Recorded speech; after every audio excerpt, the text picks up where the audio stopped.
Hey, what's going on, guys? In this video, I want to talk to you about 13 ideas behind every single database that you as an engineer should know. And remember, the goal is to become an engineer, especially in the era of AI. We've seen that we just give stuff to Claude or any of these other models and we let them pretty much do everything. And it shouldn't really be like that, okay? Because these concepts, they do come in interviews, and this is the differential factor between someone that gets hired and someone who doesn't. Okay, so to begin with, I want to talk to you about tables and relationships. So let's start small, and you'll be surprised of how many people still struggle with this. So the relationship, we're mainly talking about relational databases because that's the most used database type. You have tables, and within each table you have rows. So these are records, and then columns are the fields. So here users, and then you have a couple of columns: ID, name, email, and then orders, ID, and then here you have what is known as the foreign key. So this is what connects this table in here to this one. Okay, now very important. Okay, so with relationships you have something known as one-to-one relationship. This is a one-to-one mapping. You also have one-to-many and then many-to-many. Okay, so people usually get confused with many-to-many, and we have content around this within the academy to make sure that you fully understand this. The other thing is, so once you start talking about relationships, you're going to have to understand joins. Now, joins really make sense once you normalize data. Okay, so database normalization, very important concept that you should also know. But essentially, so what a join allows you to do is to combine two or more tables into a result in here. Okay, so we have inner joins in here, which only grabs the matching records. So in this case, we have users, and then we also have orders. So the user ID for Alice in here, so appears in here and here, and then we have Bob, so Bob also, which means that we're going to bundle everything from here. Okay, so from these two where there's a match.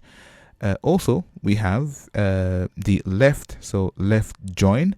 So this basically gets the results from the left table, and then the ones where there isn't a match, then it comes back with sorry, someone just joined the academy and I got scared. So yeah, so basically when it's null in here, it means that there is no match, and then you can use the where clause to filter. So maybe you want the left, or you want the right side instead. So very important. Now, normalization. Okay, so this allows you to store each fact once instead of repeating information, right? So in this case, for example, if you have orders and then you have order one and then email, you can see that it appears a couple times in here.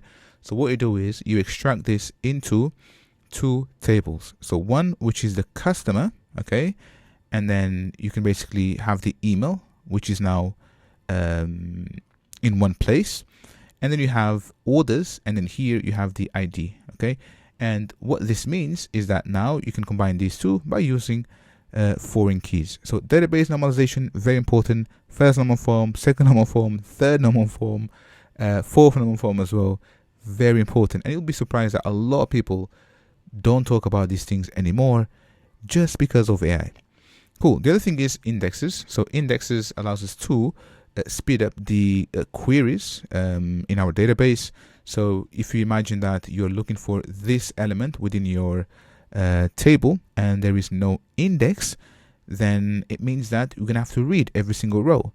So if you have 1,000,000 records, this is going to be O of n, and the best case scenario is O of 1, where the element is right at the start, but that's the best case scenario, but that will never happen, right? So usually in databases you have millions of records. So how do you improve the performance, right? And that is by using indexes. So indexes, these are separate data structures, right? And sometimes they come up in interviews. What is the benefit of using indexes versus non-indexes, the different types of indexes available to us, so on and so forth, right? But when you use an index, you go from O of n to O log n, and yeah, so this is how queries they are fast. This actually should be used wherever you have, for example, the where and queries where the very frequent queries where you have the where, and then we have the column, and then whatever value that is. So this is a complete separate topic on its own, but I just thought maybe let me just touch on this as well. Then we have transactions. So this is very important. So you group several writes so that they succeed together or not at all, right? So again here, so whenever you begin a transaction, you can imagine that you are debiting one account and then crediting the other account. So if this transaction fails, you don't want to credit this account, and vice versa, right? So if you don't have transactions, maybe you debit a customer 100, and then this in here fails, so customer B or account B never receives the money, and equally account A doesn't have any money at all, right? So very, very important. So so basically you want to always use transactions, and it's all or nothing, and then you commit. So this has to do with ACID in here, which is very important, and these are characteristics of transactions. Again, so this comes from what we just spoke. So ACID, atomicity, all writes happen or none do, consistency, so rules and constraints always hold. Then we have isolation, so concurrent transactions don't corrupt each other. And then we have durability, so once committed, it survives a crash.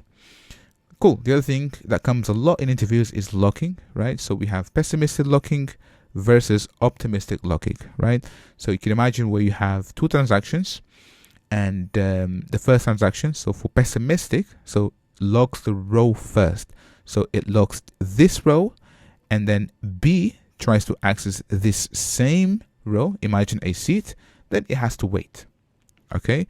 And then we have optimistic lock. So this usually is done with versioning, and essentially A acquires a lock, it commits, and the version goes from v1 to v2, and then B also the same. So the version is stale, rejected, and then tries, right? So basically if the versions don't match, then it gets rejected. So again, very important. Pessimistic versus optimistic lock comes a lot in interviews. All right, now moving on to this one, which is quite interesting, n+1 problem. So to visualize this, so imagine that you select 10 rows from your database, and then for each row that you have, so for each user, you then select orders, for example. So each user has orders.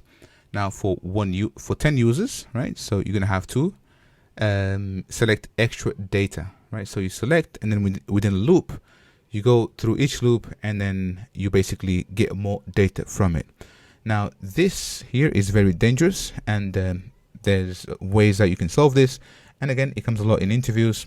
So what you could do is you could just basically use joins in here. And if we're talking more about Spring security, we could use join fetch and other techniques. And this is the best way of tackling this, because it's just a one round trip and it's constant. Next, we have connection pooling. So the application itself, right, it never connects directly to your database, but instead through connection pooling in here.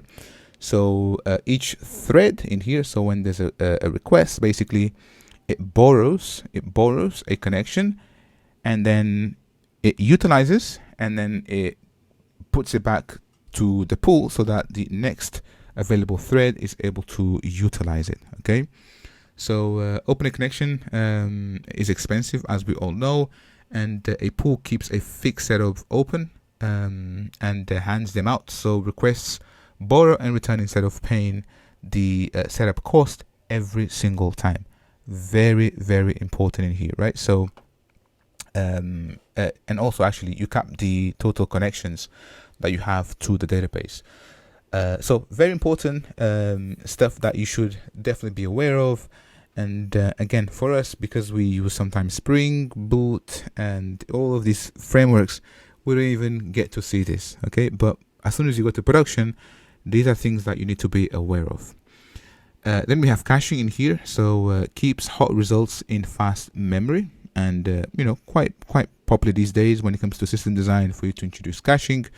So whenever you make a request, if there's a hit, then it returns the result immediately, right? So very fast, because this sits in memory and not on the disk. Otherwise, it goes and it fetches from the database, and then it stores into the cache, and then it returns back the result. Again, very, very important concept. The other thing that we also need to be aware are migrations. So usually, when working within a team of engineers, the database evolves. People are adding tables, removing, etc., doing a bunch of things to your schema. So basically, how do you manage schema changes over time? Well, is through version scripts, essentially, and they're kept in Git like your normal source code. So initially you start with version 1, users, for example, that only has ID and name, right? Then it might evolve to email. Then maybe you have another table, which is orders in here. And you can see that now the schema went from V1 to V3, and we're able to track the evolution of our database. And much easier to work with instead of having one giant file. And that doesn't work, to be honest. Cool. The other thing that we need to be aware, or two more things. So one is replication in here. So this keeps live copy of your database, right? So writes go to the primary in here, and then the primary replicates data across, and then these right here, so these replicas, they allow other applications to read from it. Okay, so what this does, it removes pressure on the primary in here, where reads go to replicas. Okay, so this is more on system design, and I'll be covering this stuff as well. Then we have sharding in here. So sharding is a concept of, basically, if the data doesn't fit in one database, then you basically shard, right? So you split the data across multiple databases, and then the challenge is when you want to select the data, right? So which shard do you go to?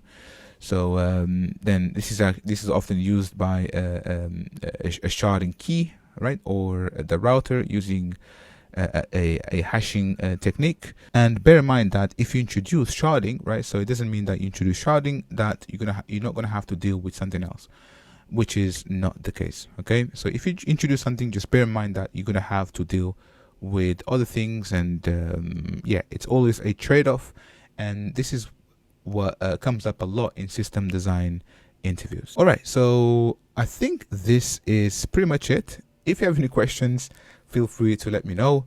And if you want to learn more about these things, we have a private community where we teach you how to become an engineer. So if you're looking for jobs, or if you are a junior developer trying to become a mid-level to senior, or if you are a senior trying to get more money or apply for other companies, these are some of the things that we teach within the academy.